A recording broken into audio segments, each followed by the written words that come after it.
Alors, bonjour mesdames, bonjour messieurs. Aujourd'hui, je vais vous parler de la justice participative.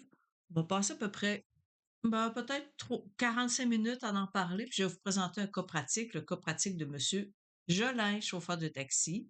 Et c'est un thème hyper important parce que justement, ça a été un grand, grand changement dans notre culture judiciaire. Alors, j'y vais de ce pas. J'ai un PowerPoint que je regarde évidemment pour pas oublier de vous dire des choses, donc désolée si vous voyez que je vous regarde pas, mais ça m'aide beaucoup. Donc, le système judiciaire est insatisfaisant pour plusieurs raisons. Principalement, c'est que pour la majorité des contribuables, il est trop long et il est trop coûteux. Il y a eu des études là-dessus. Il y a une décroissance constante du nombre de dossiers introduits en cours supérieure depuis ou du Québec de 50 depuis 30 ans. Donc, les gens poursuivent moins. Pourtant, la population grandit. Les problèmes n'ont pas arrêté. Les conflits n'ont pas arrêté. Qu'est-ce qui explique? C'est la difficulté, c'est les coûts associés à poursuite judiciaire.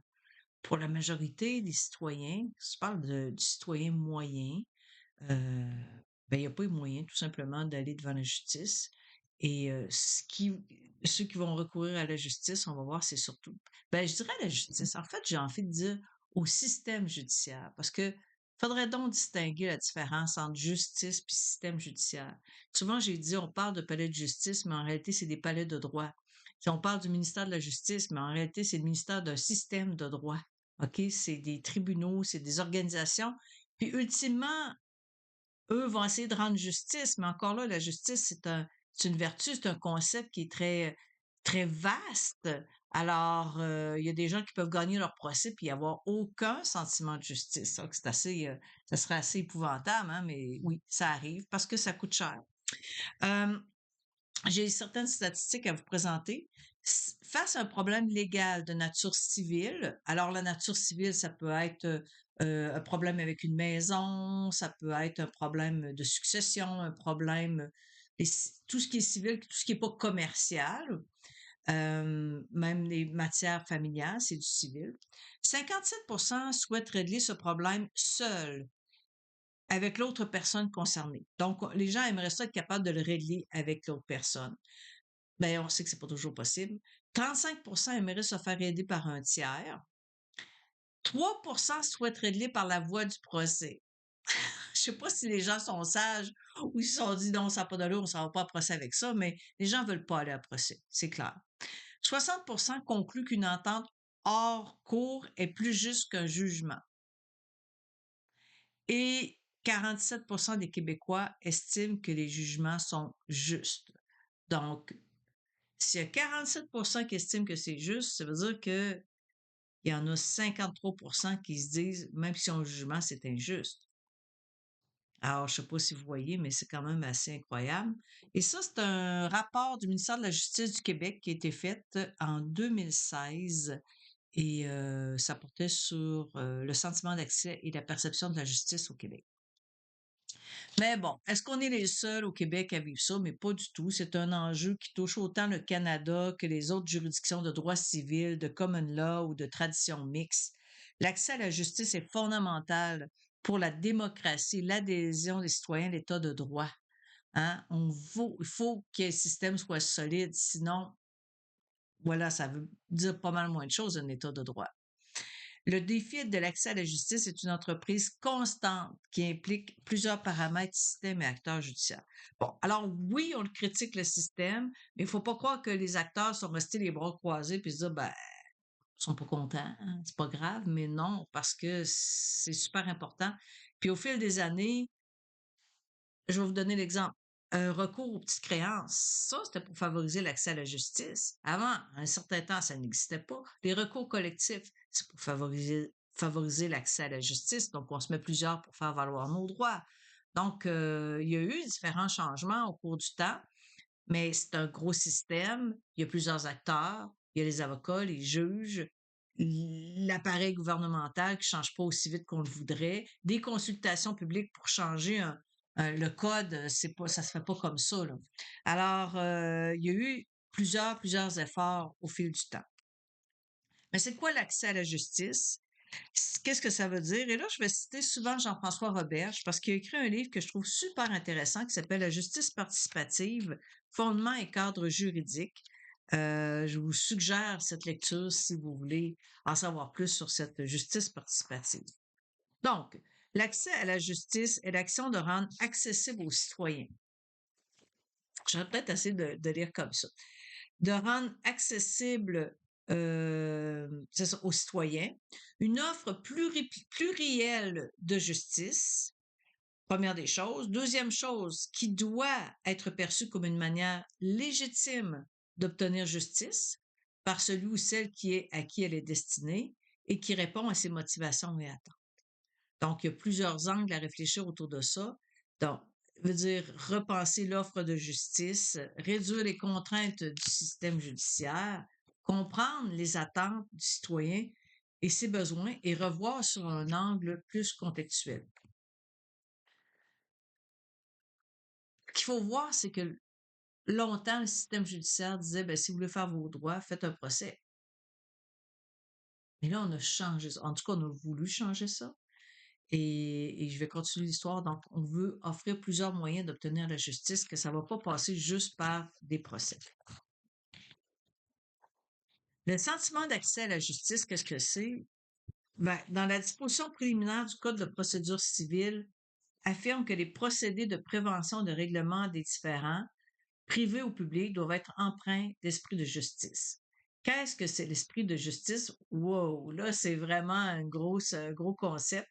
Encore là, Jean-François Roberge et son équipe ont développé un index sur le sentiment d'accès à la justice. Ça a été basé sur 3 piliers: le sentiment d'équité, le sentiment d'utilité et le sentiment d'avoir un soutien professionnel. Donc, pour avoir un sentiment de justice, équité, utilité, service professionnel. Et là, je vais en parler beaucoup. Mais je le dis tout de suite, le Code de procédure civile a été modifié en 2016. Et là, il y a les dispositions préliminaires et il y a tous les articles 1 à 7, c'est bien ça, 1 à 7, qui sont super importants. C'est ça qu'on va regarder là, dans cette affaire de justice participative. Puis le meilleur moyen, oui, je vous le lis, mais prenez, vous avez accès à ça, je l'ai mis dans vos documents possibles. Imprimez-vous les articles 1 à 7, sont faciles à imprimer. Lisez-les à tête reposée pour bien comprendre. Il y a toute une suite logique là-dedans. Moi, je vous l'explique, mais ça va être encore peut-être un renforcement parce que c'est quand même des concepts que vous n'êtes peut-être pas habitués. Peut-être que c'est des avocats puis des juristes qui écoutent ça, ça va. Mais quand c'est pas notre tasse de thé, ben, c'est peut-être un peu plus complexe. Donc, je vous ai parlé du sentiment d'accès à la justice. Maintenant, qu'est-ce qu'on a donné comme définition à la justice participative? J'ai pris la définition de Méville-Tremblay parce que je trouve qu'elle est intéressante, simple à comprendre. Il dit que c'est une philosophie, une conception générale et évolutive de la justice. Elle recherche un sentiment de justice chez les citoyens concernés. Hein, notre idée de sentiment qui revient. Par leur participation et des approches adaptées aux circonstances, aux intérêts et aux capacités des personnes ou instances impliquées. Il s'agit d'une justice sur mesure, fondée sur l'équité. Alors, c'est vraiment intéressant, là. Oui, ce sentiment de justice, mais la participation. Donc, que les citoyens participent. OK? Qu'il ne soit pas juste comme je vais avoir un avocat, puis l'avocat va tout décider, puis je vais suivre la parade qui va mener. Mais non, c'est que je fasse partie de la parade, puis que je décide du temps puis du mouvement aussi. Puis est-ce que ça me convient, cette parade-là? Si ça me convient pas, si c'est pas dans mes intérêts, si ça répond pas à mes besoins profonds, ben je devrais pas m'embarquer dans un procès, par exemple. L'expression justice participative renvoie à l'obtention d'une justice sur mesure qui correspond aux attentes, aux besoins et aux capacités de chaque personne, et ce, par la participation pleine et entière du citoyen impliqué dans un conflit. Donc, ce que je viens un peu de dire qui est expliqué. Qu'est-ce que c'est les avantages de la justice participative? Ben, ce qu'on veut avec ça, c'est prévenir, atténuer, trouver des solutions. Je vais lever un petit peu plus ma tête. Prévenir, atténuer, trouver des solutions ou résoudre les conflits en tenant compte de leur cycle de vie et à favoriser un sentiment de justice. Donc, prévention, atténuation, trouver des solutions. Une participation active et responsable du citoyen. Le citoyen peut aussi choisir parmi plusieurs moyens possibles celui ou ceux qui correspondent au degré souhaité par lui dans la recherche d'une solution au conflit. Les moyens disponibles varient en fonction du cycle du conflit ou des circonstances, des intérêts, de la capacité des personnes ou instances impliquées. Donc, les moyens, qu'est-ce qui est disponible? Le cycle de vie du conflit, je vais en parler parce que je n'en reparle pas ailleurs. C'est quoi cette affaire-là? Le cycle de vie d'un conflit, c'est que normalement, les gens arrivent dans un conflit puis ils sont tout feu, tout flamme, fâchés, frustrés, ils vivent vraiment de la colère parce qu'ils ne sont pas satisfaits de ce qui est en train de se passer. Et donc, l'émotion en prend le dessus, là, souvent. Puis on veut se battre, puis on n'est pas prêt à négocier tout de suite. Mais avec le temps, des fois l'émotion descend, des fois on obtient de la nouvelle information, on comprend les choses autrement, le temps fait son œuvre, etc., etc. Et puis là, on se rend compte que des fois, on est peut-être mieux de trouver des solutions à l'amiable. Donc, le cycle du conflit, c'est que ça part assez intense, puis à un moment donné, ça descend en termes d'intensité. Puis, il se passe des choses avec le temps aussi, hein. Comme je l'ai dit, on va aller obtenir de la nouvelle information. Déjà là, ça pourrait faire en sorte qu'on se rend compte qu'on n'a pas tant de droits que ça. Donc, ça vient ça vient mettre pas mal de l'eau sur le feu, là. La justice participative s'applique dans un large éventail de situations, qu'elles soient ou non judiciarisées. Donc, ça n'a pas à être déjà dans le système judiciaire pour qu'on dise, ben, on veut de la justice participative. Non, même en dehors, parce qu'un de ses objectifs, c'est d'être dans la prévention, l'atténuation, pour justement pour entrer dans le système judiciaire. Alors, quand même, dans ces trois éléments-là, il revient l'idée de prévenir, atténuer, participation, choix de moyens, heu, puis choisir des moyens qui vont être adaptés. OK? Et les critiques, ben, qu'est-ce qui s'est dit par rapport à ça? Ben, ah, c'est une justice à rabais. Elle n'est pas rendue sur le banc avec des juges. Et je vais finir, là, puis après ça, je vais vous dire. Les processus amiables peuvent perpétuer un déséquilibre. Ben, ça, c'est un peu vrai parce que si quelqu'un, mettons, un monopole, ben, mettons que les citoyens sont en combat ou en conflit avec une organisation qui a un monopole, ben, ça va être dur d'aller contre le monopole. Puis ça pourra peut-être prendre une décision de justice pour battre, mettons, comme une organisation qui aurait un monopole puis qui respecte pas les règles fondamentales. Fait que oui, mais tu sais, c'est plutôt rare qu'on va avoir ça. Euh, Parce que tout se réglera pas non plus par la justice participative. Des fois, on a besoin d'avoir des jugements pour justement rétablir, puis plus que ce soit la loi du plus fort qui gagne. Fait que parfois, oui, on va aller chercher des jugements, puis c'est des ententes de principe, ça fait avancer le droit, puis c'est super important. Mais dans la majorité du temps, on n'en est pas là. On n'est pas dans cet espace-là comme petit citoyen de la classe moyenne, je dirais. La justice participative défavorise les parties les plus vulnérables. Oui, il faut faire attention parce que si les gens n'ont pas les capacités ou sont vulnérables pour toutes sortes de situations, des personnes victimes de violences, des personnes qui ont des problèmes de santé mentale, des aînés, tout ça, ben, c'est sûr que là, à ce moment-là, il faudra prendre des précautions. C'est la régulation par la loi du marché au lieu d'être une régulation juridique.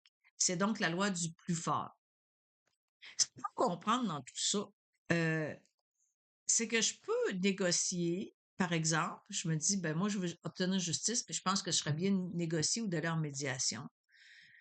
Puis, si je suis pas content, je suis pas obligée d'accepter la loi du plus fort. Je peux aller devant le système judiciaire, mais je peux toujours au moins essayer de voir, ben, qu'est-ce qui pourrait se passer là-dedans? Est-ce qu'il y a quelque chose d'intéressant qui pourrait y avoir? Il n'y a pas de précédent juridique en raison de la confidentialité, c'est tout à fait vrai, mais j'ai envie de dire, pas mais, ce que j'ai envie de peut-être de clarifier, ou en tout cas d'amener, c'est que les avocats ont toujours réglé, hein, ben pas toujours. Souvent, les avocats règlent les dossiers à l'amiable. Il y a même des statistiques qui disaient que 92 des dossiers entamés dans le système judiciaire vont finir par se régler à l'amiable. Donc, c'est quand même assez une grosse affaire. Alors, des fois, on a l'image de l'avocat avec des effets de toche, puis le jugement rendu, puis il y a le juge avec son marteau, mais c'est pas ça. C'est pas comme ça que ça marche. Souvent, il va y avoir des ententes entre avocats, là, une semaine, un mois avant le procès. Ils vont avoir échangé des documentations, et ci et ça. Puis là, tout d'un coup, les gens se disent, ben, on n'est pas pour aller témoigner, on ne sait pas ce qui va se passer, etc., etc. Fait que les gens reculent devant le procès ou les avocats les raisonnent ou peu importe, ou le temps, le cycle du conflit a fait son effet. Alors, de toute façon, même avant qu'on parle de justice participative, beaucoup de dossiers se réglaient hors cours et il n'y avait pas de précédent, il n'y avait pas de jugement. Alors, la confidentialité, c'est pas nouveau, c'est pas quelque chose qui est nouveau. Euh, je dis pas qu'on fait pas bien de la soulever, mais je dis qu'au niveau pratico-pratique, c'est plus ou moins un argument qui est fort. Les 8 principes fondamentaux de la justice participative, on veut de l'autonomie des parties et une liberté contractuelle, de la bonne foi, de la transparence des parties, la confidentialité du processus, de l'équité procédurale et de la diligence. Donc, oui, on veut de la justice participative ou alternative ou privée, ou appelez-le comme vous voulez, mais utilisons le mot participative. On veut quand même que c'est quelque chose qui avance et qui fonctionne bien. Euh, donc, j'en ai parlé, l'équité procédurale, donc il y a un minimum d'équité à respecter, l'impartialité du tiers intervenant, la compétence du tiers intervenant, l'intégrité du tiers intervenant et la contribution à l'avancement de la pratique. Alors, c'est les 8 principes fondamentaux de la justice participative. Et là, je vais vous parler qu'on va retrouver à travers les articles 1 à 7, les articles 205 à 215, principalement sur la médiation. On va retrouver cette idée-là à quelque part, là. Ne vous inquiétez pas, ça va revenir. La modification du Code de procédure civile au 1er janvier 2016. Alors, au moment où je vous parle, on est en 2026, donc ça fait 10 ans. Et il y a 10 ans, je me souviens très bien, j'étais aux premières loges comme médiatrice. On était absolument très contents de ce nouveau code de procédure civile parce qu'il venait comme... On venait souhaiter un changement de culture judiciaire. Est-ce qu'on y est arrivé, ça? C'est une autre question, mais ça a été un coup de barre important par le ministère de la Justice. Donc, ça a été vraiment une innovation en intégrant la justice civile, les modes de prévention de règlement des différends. Alors, dans le Code de procédure civile du Québec, on est venu parler de les modes de prévention de règlement des différends.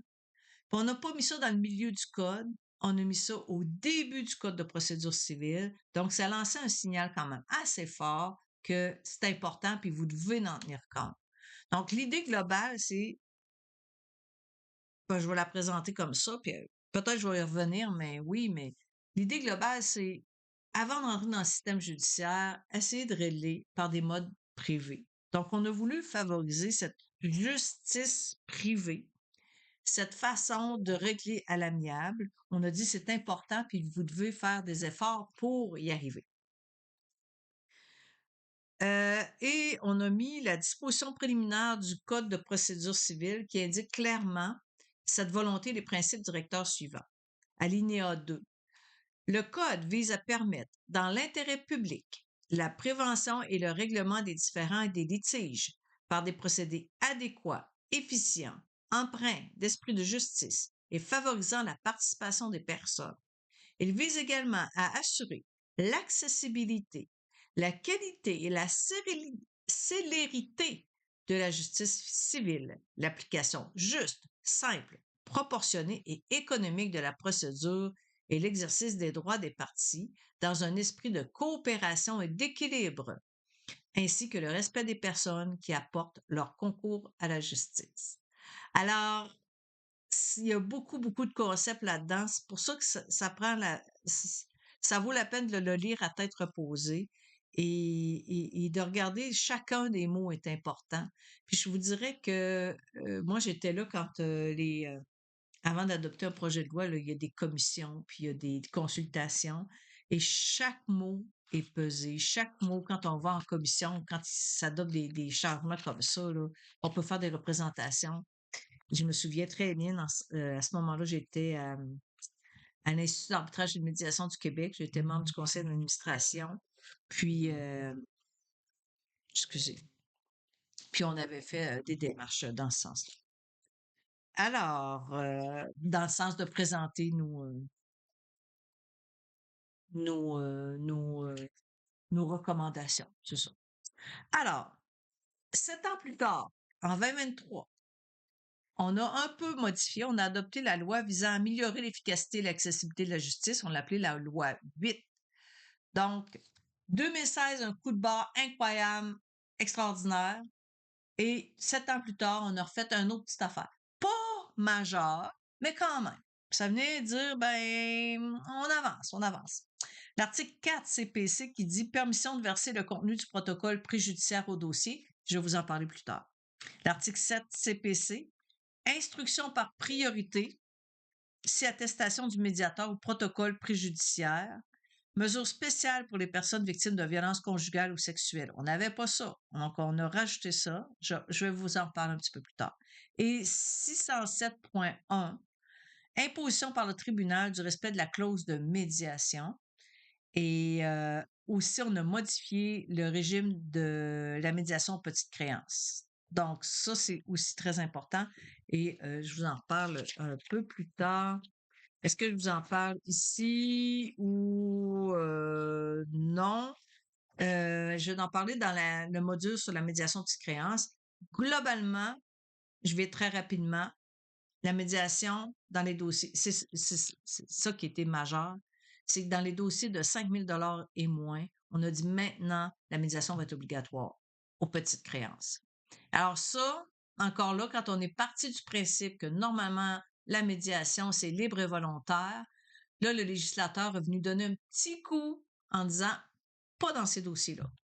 Elle est obligatoire. Alors, intéressant. Bon, qu'est-ce que ça a donné? Ben, ça a donné, oui, plus de dossiers. Ça a demandé aussi une grosse organisation au ministère de la Justice du Québec. Puis, ce qu'il faut savoir, c'est que beaucoup de citoyens ont recours aux petites créances parce que c'est la justice du petit citoyen puis des petits montants est pas moins importante. Mais quand on veut avoir justice, puis il faut attendre 2, 3 ans aux petites créances pour avoir une date d'audition, ça fonctionne pas non plus. Alors, elle est quand même intéressante, cette loi 8 en 2023 qui est venue adopter ça. On peut parler de 2 systèmes complémentaires. Alors, j'aime bien présenter ça comme ça. Dans le fond, dans un premier temps, il y a un système de justice privée, imaginez-vous une sphère, et à côté, il y a le système de justice publique. Puis dans le milieu, tu as le citoyen. OK? Et dans le système de justice privée, avant d'arriver dans le système public, et c'est ce qui est normalement qui devrait être fait, ben, c'est d'examiner les modes de prévention de règlement des différends et donc que le système est une justice qui est souple, qui est confidentielle, qui est rapide. On va tenir compte des besoins, des intérêts. On peut tenir compte du droit, mais le droit n'est pas au centre. Quand on est dans la justice privée ou la médiation, la négociation, on ne met pas nécessairement le droit au centre de nos discussions. Ça ne veut pas dire qu'on peut faire n'importe quoi. C'est pas ça. Mais ça veut dire que c'est pas que des discussions en droit et il y a de la créativité qui sera possible. Alors que dans le système public, ben, c'est régi, c'est encadré, c'est public, ça peut être plus lent, c'est axé sur le droit et il n'y a pas de créativité possible. Hein? Un juge peut même être obligé de rendre des décisions avec lesquelles il dit j'applique le droit. OK? Puis il peut trouver que ça donne des résultats plus ou moins justes. Ça arrive. Pense- On voudrait pas que ce soit ça, mais ça peut arriver. Alors, comprenez que le système de justice publique ne pourrait pas fonctionner s'il n'y avait pas le privé à côté. C'est-à-dire que s'il n'y avait pas toutes ces négociations, ces médiations, ces ententes à l'amiable, le système public ne pourrait pas, absolument pas, régler tous les conflits. Ce serait impossible. Ça ne pourrait pas fonctionner. OK? Il y a une limite à l'état de droit. C'est ça. C'est le nom. C'est toute la machine que ça prend pour faire ça. Par contre, le privé existe parce que justement, le public n'est pas toujours satisfaisant. Ça met une pression pour que les gens aient réglé au privé. Donc, le privé ne pourrait pas non plus exister si le public n'existait pas. C'est-à-dire que c'est des systèmes complémentaires. On va régler 80 des dossiers en médiation, mais il y a un 20 qui va nous échapper. Donc, il faut toujours bien en tenir compte. Ce 20%-là, ben Dieu merci, il y a des jugements, il y a des juges, il y a un système judiciaire. Parce qu'on ne peut pas négocier avec n'importe qui. Puis il y a des gens qui sont vraiment de mauvaise foi. Alors, ça prend des jugements. Et c'est pour ça qu'on a. Alors, ce qu'on veut, à quelque part, c'est d'essayer le plus régler en amont, puis que le jugement, et ça a été ça aussi, la mentalité du nouveau code de procédure civile, dit nouveau, c'est 2016, mais on l'appelle encore le nouveau, en tout cas. Fait que, pour vous dire que ça bouge pas vite. Donc, ce que je voulais dire, c'est que on rentre dans le système et longtemps, des centaines d'années, l'objectif, c'était d'aller à procès. C'était ça l'objectif. Tu rentres, tu vas consulter un avocat, comment il peut t'amener au procès. Maintenant, c'est pas ça. C'est tu rentres, on va regarder l'ensemble, qu'est-ce qu'on pourrait faire, on n'est pas obligé d'aller à procès, on peut-tu régler autrement, qu'est-ce que toi tu veux, qu'est-ce qui est meilleur, qu'est-ce qui est bénéfique et tout ça. Alors là, c'est pas d'emblée la préparation à aller au procès. C'est ça une grosse différence. OK, c'est énorme. Et l'avocat est obligé, quand il reçoit quelqu'un dans son bureau, déjà de lui parler des modes de règlement à l'amiable. Ça fait partie de son code de déontologie. Il faut qu'il en fasse part. Intéressant. Et il y a un tableau qui existe, c'est le tableau du barreau du Québec, qui présente les modes amiables du moins formel au plus formel.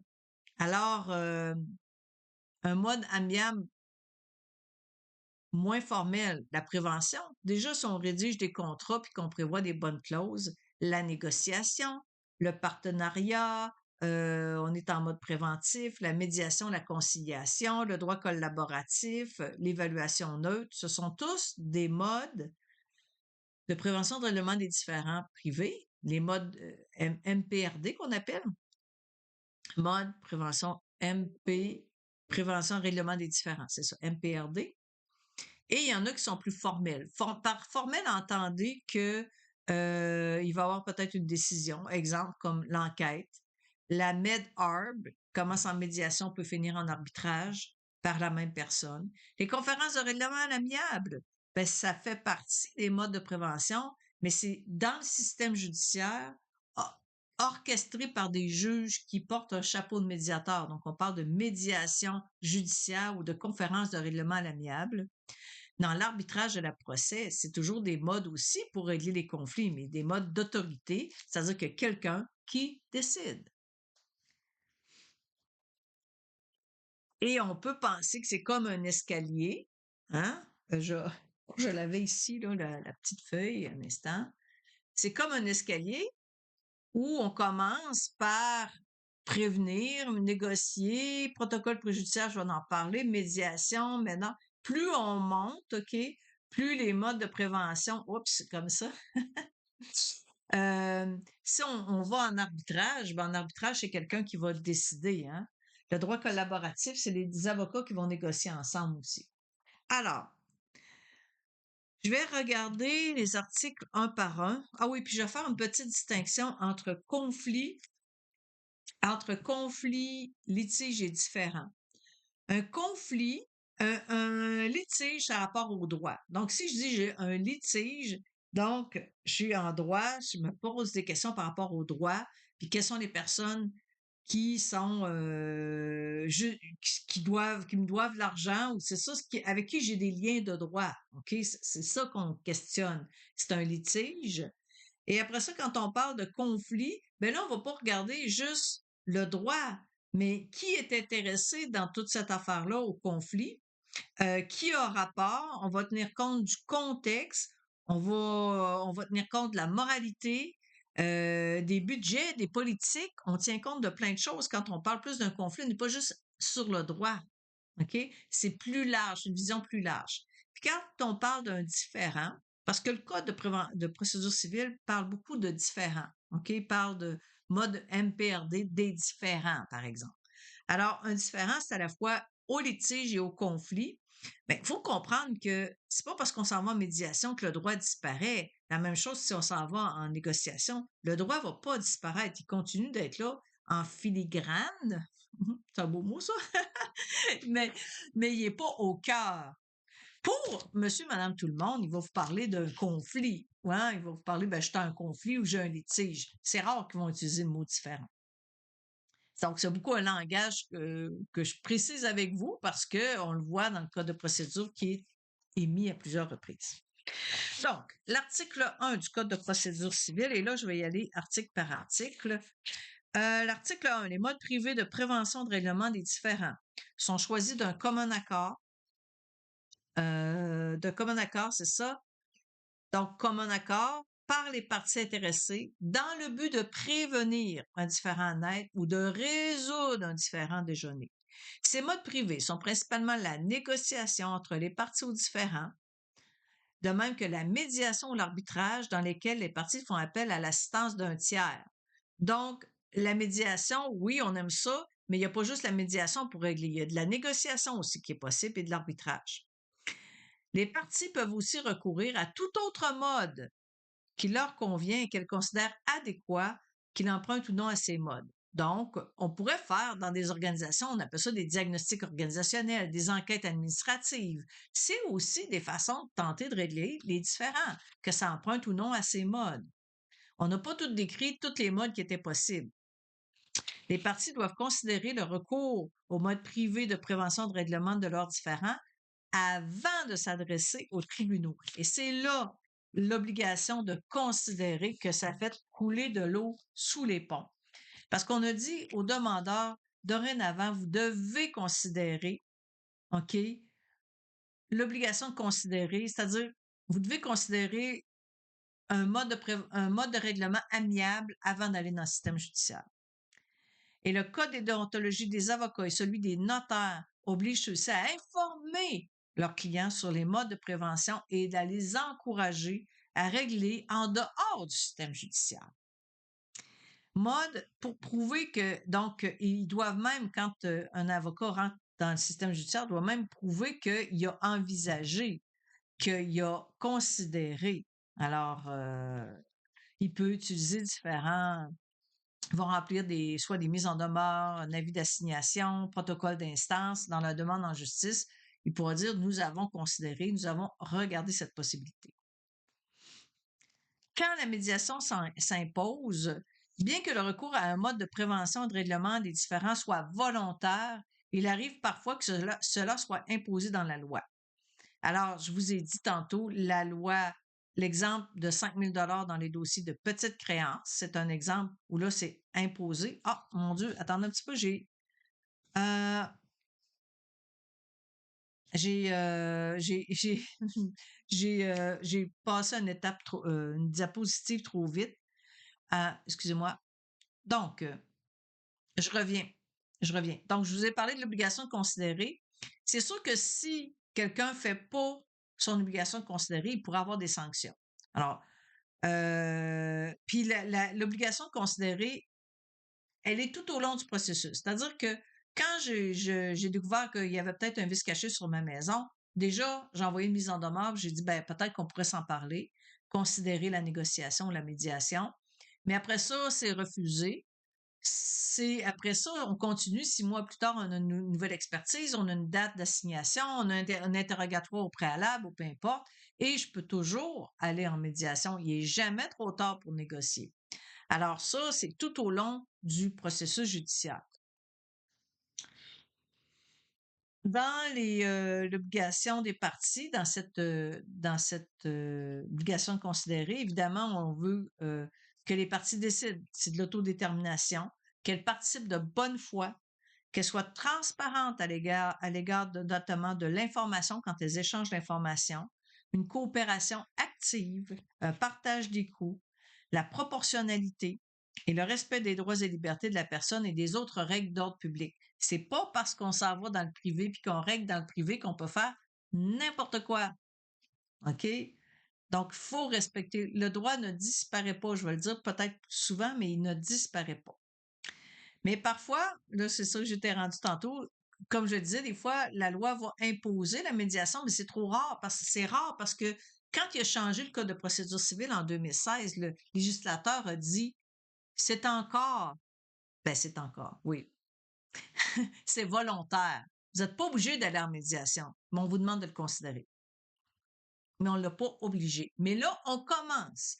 Dans le sens que, avec la Cour des petites créances, comme je vous disais, puis si jamais mettons, des associés mettent une clause de médiation ou des parties mettent une clause de médiation dans leur contrat et qu'il y a un conflit, elles doivent respecter leur contrat, c'est-à-dire qu'elles doivent aller en médiation, même si ça leur tente plus, elles l'ont écrit dans leur contrat.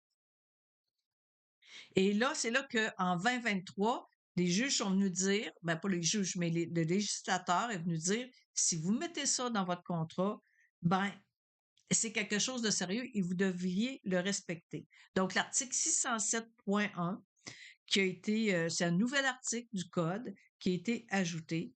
Et si une partie, je vais vous le simplifier, là, je ne vais pas le lire, hein. Si une partie, mettons deux associés, il y a une clause de médiation, un des associés décide de poursuivre, mais il n'offre pas la médiation. Celui qui est poursuivi, le défendeur pourrait dire t'es obligé, on a mis une clause de médiation, puis l'article 607.1 t'oblige, puis je vais aller voir le juge, puis t'oblige à venir en médiation. Bon, ça c'est théorique. OK? C'est sûr que pratico-pratique, moi j'ai souvent dit on peut pas tirer sur une fleur pour qu'elle pousse. Puisque si je fais une médiation avec quelqu'un qui veut pas vraiment pas être là, ça pourra pas être le fun. Ça durera peut-être pas longtemps, mais je pense que c'est venu dire c'est sérieux. Si vous en mettez, respectez-le. Et donc, ça va inciter à faire la médiation. Toujours dit aussi que le plus difficile dans une médiation, c'est pas tellement de faire la médiation, mais c'est de faire en sorte que les parties s'assoient pour venir négocier. Le protocole préjudiciaire. Le protocole préjudiciaire a été importé du droit anglais au Québec. Il reste une méthode à découvrir. Souvent, je parle à des avocats, puis même depuis 10 ans, ils ne connaissent pas le protocole préjudiciaire. Et moi, je vous invite, je vais passer rapidement là-dessus, je vous invite à aller voir le guide du barreau du Québec. Et dans le fond, le protocole, je l'explique rapidement, c'est protocole préjudiciaire, si on n'est pas dans le système judiciaire, mais on s'entend avec l'autre personne, le demandeur, le défendeur, s'entendent ensemble pour dire, ben nous, là, on a un litige. Est-ce qu'on fait des échanges de pièces? Est-ce qu'on fait des interrogatoires? Est-ce qu'on va en médiation? Est-ce qu'on fait une suspension de la prescription? Où on va se rencontrer, tout ça. Donc, on pourrait décider dans un protocole préjudiciaire, c'est comme une gestion de l'instance, à quelque part.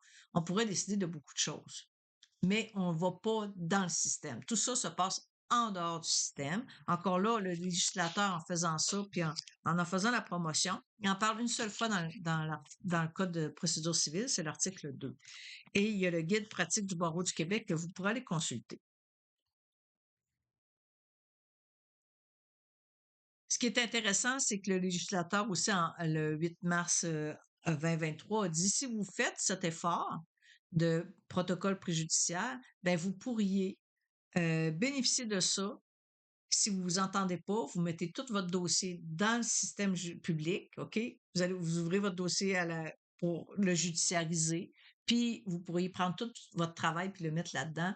Et non seulement ça, mais vous allez avoir une priorité d'instance. Donc, ça va aller un petit peu plus vite pour rencontrer un juge. Bon, là, la priorité d'instance, je ne veux pas me prononcer là-dessus. Je ne sais pas ce que ça vaut. Tous les districts judiciaires non plus ne vont pas à la même vitesse, n'ont pas tous les mêmes quantités de juges, etc. Tous les districts judiciaires sont différents.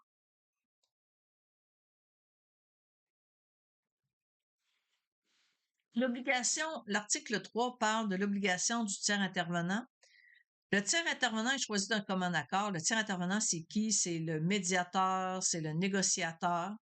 Il n'a pas à être un professionnel comme tel, c'est des exigences de la médiation familiale. En médiation familiale, c'est une autre affaire, mais en civil et commercial, on n'a pas à être un professionnel. Il faut avoir un bac si on veut être un médiateur accrédité, tout ça, mais pour l'instant, retenez qu'on n'a pas à être un professionnel.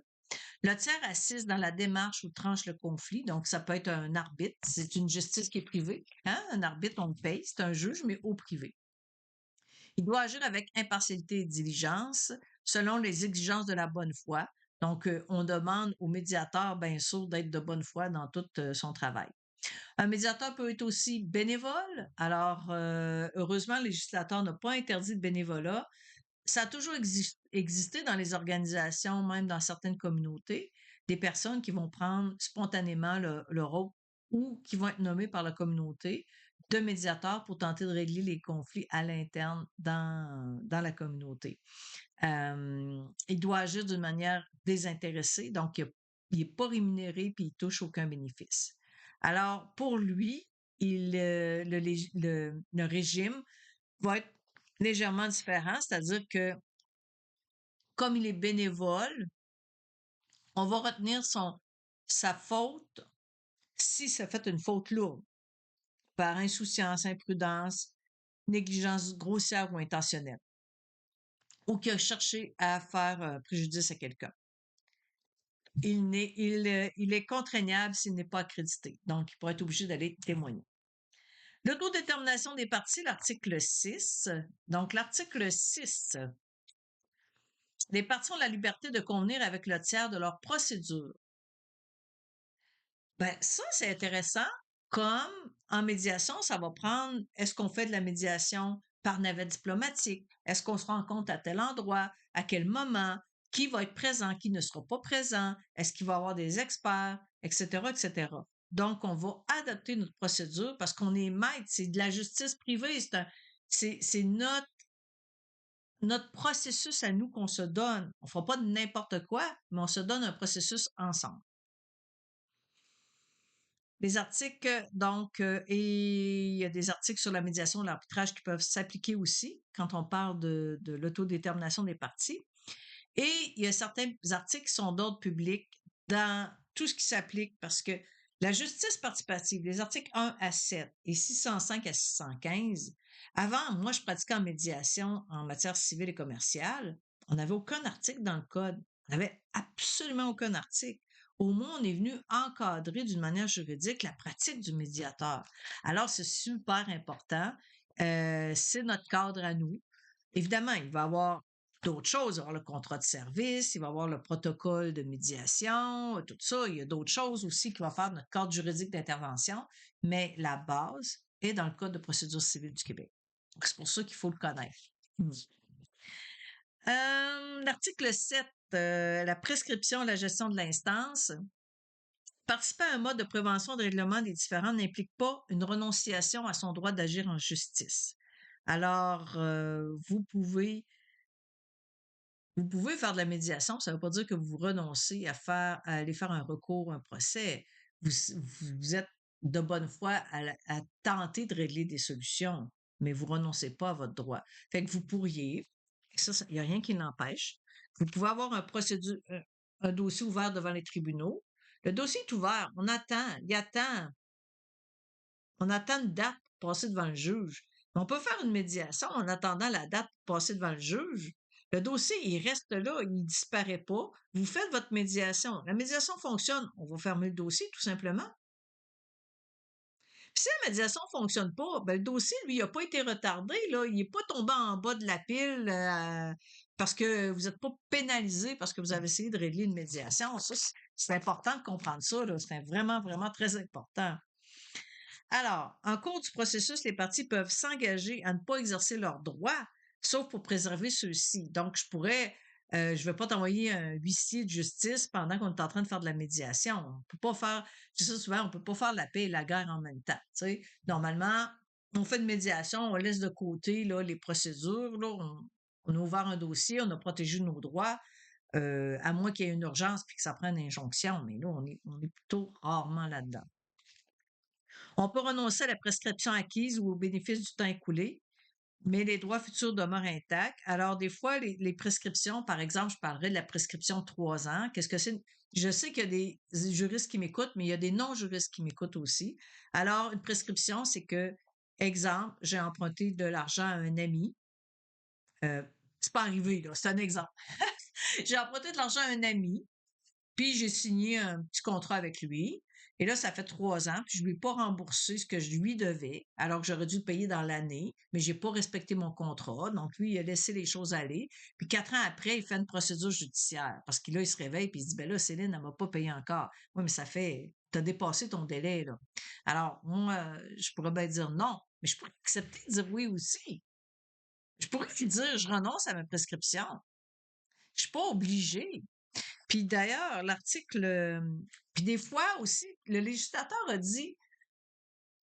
donné une chance aux partis. Exemple, le 3 ans arrive à son échéance et une partie, disant qu'elle est à 2 mois du 3 ans, pourrait dire, ben là, je vais le poursuivre en justice parce que là, je vais perdre mes droits.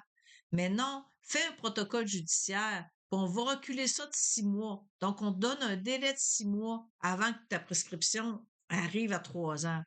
Donc, on a voulu favoriser les règlements hors cours. Faut pas qu'il y ait de pression pour aller devant le juge parce que ça va faire 3 ans, puis il faut se dépêcher à rentrer dans le système judiciaire. On a un délai de 6 mois. OK? Alors ça, c'est intéressant. Le délai de 6 mois, on le met où? Ben, on le met dans notre protocole d'instance, on le met dans notre contrat, on l'écrit à quelque part qu'ensemble, on a décidé de suspendre la prescription pour se donner une chance de régler en médiation. Alors ça, c'est intéressant. On parle d'un 6 mois, on parle pas de 6 mois, 6 mois et 6 mois renouvelable, là, on parle de 6 mois. Donc, et l'attestation du médiateur ou par un organisme. Euh, donc, si les parties ont tenté, je vais le simplifier, là.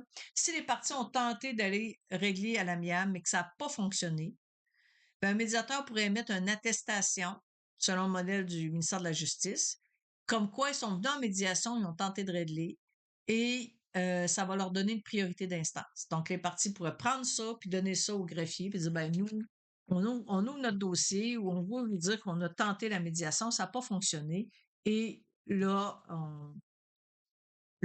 comme ils ont fait preuve de bonne foi, on pourrait mettre leur dossier sur le dessus de la pile. Encore là, priorité d'instance, je ne sais pas ce que ça veut dire selon les districts judiciaires, ça peut être très variable.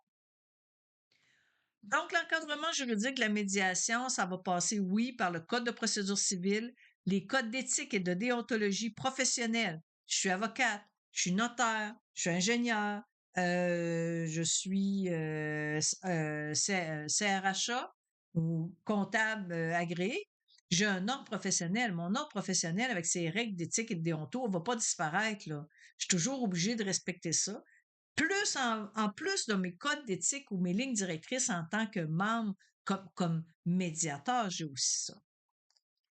Évidemment, mon contrat de service va baliser aussi l'encadrement juridique de la médiation, puis le protocole entre le médiateur et les parties. Alors, grosso modo, c'est ça. Je vais vous parler du cas de M. Jolin, chauffeur de taxi. Alors, M. Jolin, chauffeur de taxi, c'est une petite analyse de cas que j'ai fait, OK, qui est disponible dans votre documentation. Alors, Monsieur Jolin a fait une poursuite contre Monsieur Beauregard en 2008. Alors, lui, c'est un chauffeur de taxi, puis il a 60 ans. Je vais quand même aller rapidement parce que je veux terminer cette vidéo dans l'heure, mais je pense que je vais y réussir. Je vais y aller. Je vais fonctionner bien. Alors, vous lirez le cas pratique, là, mais toujours est-il que Jolin était chauffeur de taxi dans un organisme, dans une petite ville qui s'appelle Granby. Et il travaillait très fort, il travaillait de nuit, OK? Il travaillait 8 heures par nuit. Et un jour, on lui a reproché d'avoir fait des actes à caractère sexuel sur une de ses euh, clientes. Parce que lui, M. Jolin, avait embarqué dans un comment il appelait ça, un programme qui s'appelait Taxissimo, qui assurait un transport sécuritaire aux femmes en détresse.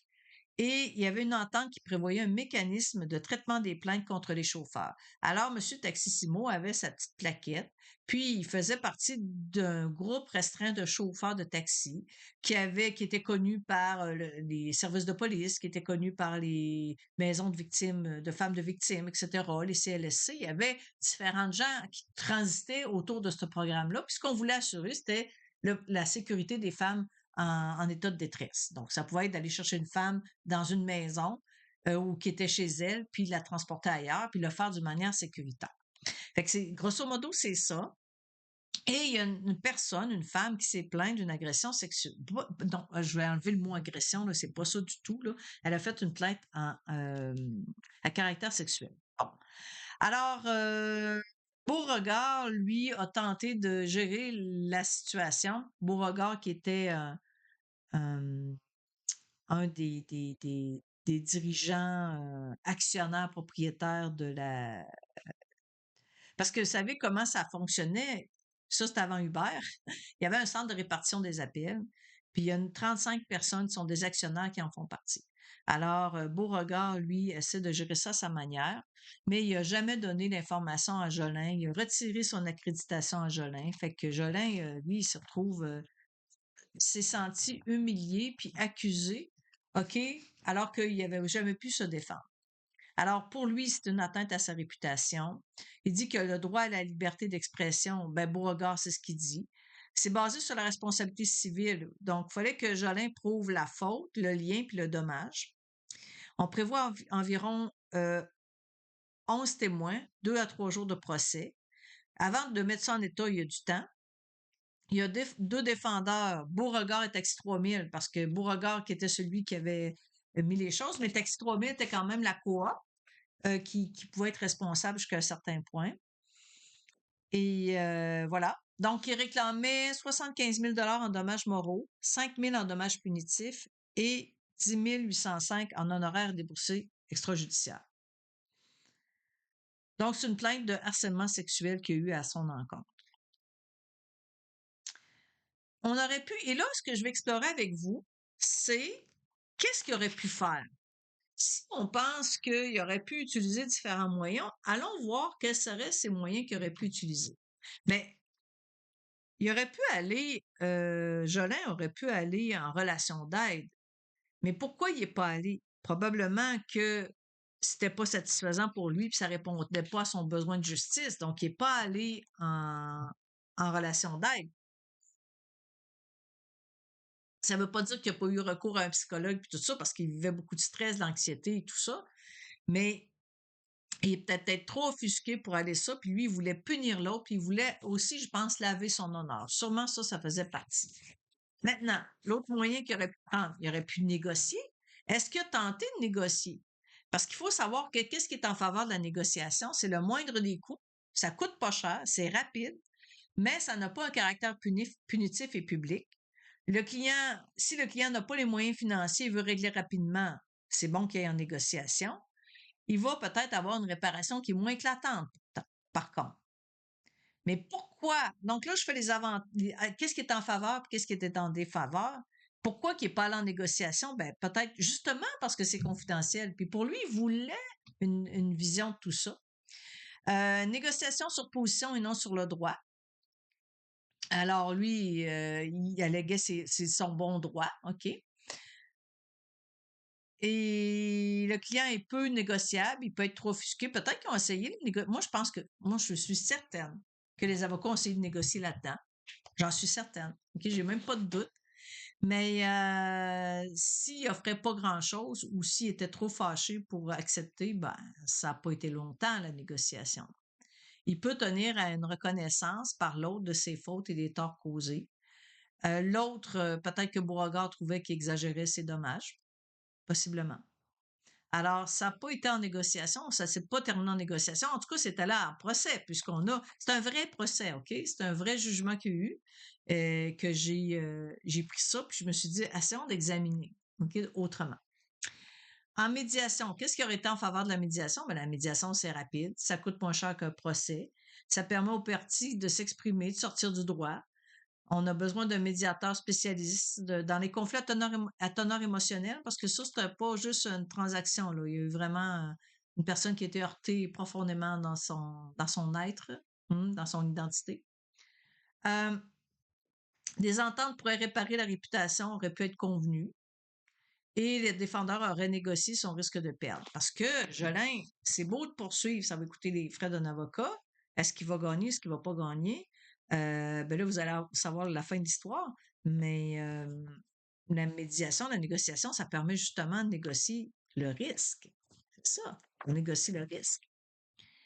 Euh, Puis c'est pas parce que ça aurait été en médiation qu'on n'aurait pas pu lui donner un caractère public. Par exemple, il aurait pu avoir dans une médiation une entente à l'effet que tous les chauffeurs de taxi qui étaient au courant de cette histoire auraient reçu une lettre expliquant la situation. On aurait pu aller voir les partenaires, la maison des femmes, les corps policiers, les CLSC. On aurait pu envoyer une lettre disant voici ce qui s'est passé ou etc., etc. Mais ça, parce que des fois les gens disent ouais, mais si lui voulait faire connaître ça ou s'il voulait avoir une réparation, ben, on aurait pu aussi sauver son honneur à quelque part. OK? Mais peut-être que lui, pour lui, il voulait absolument avoir un jugement. Euh, donc, est-ce que ça aurait pu aller en arbitrage? Ça aurait été très étonnant parce qu'en arbitrage, ça coûte cher. L'arbitrage, c'est quoi? C'est un juge qu'on paye au privé. On a, on a au privé des juges, souvent c'est des avocats ou des juges à la retraite même, qui vont faire office, qui vont étudier, puis qui vont se faire payer, puis que mais le jugement est confidentiel et sans appel. Alors que quand tu t'en vas dans le système judiciaire, tu as un juge qui va juger, il est au public, hein?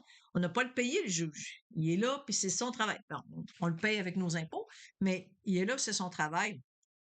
Alors, pourquoi ça aurait été en arbitrage alors qu'il y avait le recours au juge? Je pense pas. Puis surtout si Jolin tenait absolument à avoir une vision qu'on voit puis qu'on sache toute sa douleur. Alors, conclusion du juge, on va finir avec qu'est-ce qui s'est passé finalement. Le juge le juge a conclu que Beauregard avait diffusé des propos diffamatoires. Il a outrepassé son rôle. La procédure de gestion des plaintes n'a pas été respectée. Manquement aux règles de justice naturelle. Jolin n'a jamais connu le contenu de la plainte ni réussi à donner sa version. Le monde du taxi à Granby est petit et le retrait de son accréditation donne l'impression qu'il est coupable. Hein, il n'y a pas de fumée sans feu, on a enlevé son accréditation, ça doit être vrai cette affaire-là. Alors, le juge dit oui, là, ça marche pas ça. Beauregard a été de bonne foi dans sa défense et n'a pas fait de procédure dilatoire parce que Jolin, il avait plaidé qu'il avait fait c'était pas correct, sa défense, qu'il aurait dû payer. Mais au final, tout à partir de l'atteinte à la réputation qui a été liée à l'été 2005, la date d'audition mai 2008, le jugement a été rendu le 5 septembre 2008, ça a pris 3 ans. Il y a eu 2 jours d'audience, il y a eu 11 témoins. Si chaque partie est représentée par un procureur qui a chargé des honoraires, donc en hypothèse de 225 pièces de l'heure, ça pourrait être plus, ça pourrait être moins, là. Fois 60 heures, ça donne 13 500. Donc, la demande totale de Jolin était de 90 805, puis il a obtenu 25 000 avec dépens pour Beauregard. Alors, lui, là, il reste dans ses poches à peu près 11 500 C'est ce qui reste pour les 3 ans. Est-ce qu'il a obtenu justice très véritablement? Oui. Le juge lui a donné raison. Il y a eu un procès. Mais est-ce que c'est satisfaisant? Ça, c'est la bonne question. Peut-être que oui, peut-être que non. Mais en tout cas, je pense que la justice a peut-être un goût amer, d'autant plus que on ne saura jamais hein, si la plaignante, celle qui se plaignait de harcèlement sexuel, on ne saura jamais si elle, si elle avait raison ou tort, parce que c'est pas ça que le juge a regardé. Fait que ça, c'est quand même pathétique, là. On n'aura jamais le fin fond de l'histoire. En tout cas. Voilà. Donc, mais c'est un bel exemple. Je trouvais ça, c'était intéressant de vous faire tout un cas puis vous me démontrer, oui, aller à procès ou pas aller à procès. Il y a toujours quelque chose qui va militer pour y aller ou pas y aller. Est-ce que le cycle du conflit va être important à ce moment-là? Oui. Et peut-être d'autres choses, mais bref. Voilà. Alors, merci pour votre écoute, puis à la prochaine vidéo.